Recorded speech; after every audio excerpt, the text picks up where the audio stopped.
घोसी उपचुनाव की मतगणना जारी। सपा उम्मीदवार सुधाकर सिंह चल रहे आगे। बीजेपी हार जाएगी घोसी उपचुनाव। यूपी के मऊ की घोसी विधानसभा सीट पर हुए उपचुनाव का रिजल्ट आज आ जाएगा। इसे लेकर वोटों की गिनती जारी है। बीजेपी उम्मीदवार दारा सिंह चौहान का सपा के सुधाकर सिंह से मुकाबला है। सपा और बीजेपी ने इस सीट पर अपनी पूरी ताकत झोंक दी थी, बल्कि ये चुनाव एनडीए और विपक्षी गठबंधन Indian national developmental inclusive alliance यानी कि इंडिया के बीच पहला बड़ा चुनावी मुकाबला भी माना जा रहा है। लेकिन जिस तरह के नतीजे अभी तक सामने आए हैं, उससे कहीं न कहीं बीजेपी की मुश्किलें बढ़ती हुई नजर आ रही हैं। सपा उम्मीदवार सुधाकर सिंह बीजेपी उम्मीदवार दारा सिंह से काफी आगे चल रहे हैं। घोसी उपचुनाव में 9वें राउंड की मतगणना के बाद सुधाकर सिंह ने कई हजार वोटों से बढ़त बना ली है।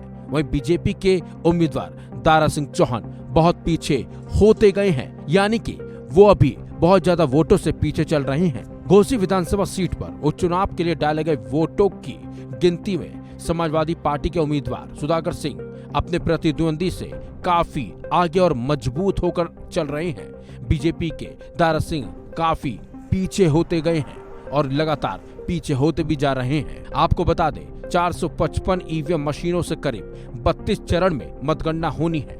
वैसे तो मुकाबला बीजेपी के दारा सिंह चौहान और समाजवादी पार्टी के सुधाकर सिंह के बीच है, लेकिन प्रतिष्ठा एनडीए और इंडिया गठबंधन की दांव पर लगी है। लोकसभा चुनाव से पहले बने इंडिया गठबंधन की सियासी पकड़ का भी नतीजा माना जा रहा है कि घोसी विधानसभा उपचुनाव की मतगणना के दौरान सुरक्षा के पुख्ता इंतजाम भी किए गए हैं। दरअसल 5 सितंबर को हुए उपचुनाव में 50.30% लोगों ने अपने मताधिकार का प्रयोग किया था। ये पिछली बार के आम चुनाव की तुलना में करीब 6% कम है। यही वजह है कि कोई भी इस बात का कयास नहीं लगा पा रहा है कि घोसी में कमल खिलेगा या फिर साइकिल दौड़ेगी। हालांकि घोसी उपचुनाव के लिए दोनों ही गठबंधन की तरफ से पूरी ताकत झोंकी गई है।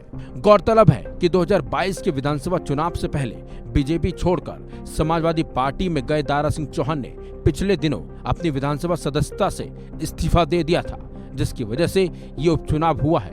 इस बार दारा सिंह चौहान ने बीजेपी से ताल ठोकी है। इस चुनाव में कई मुद्दों के साथ स्थानीय बनाम बाहरी का मुद्दा भी छाया रहा है।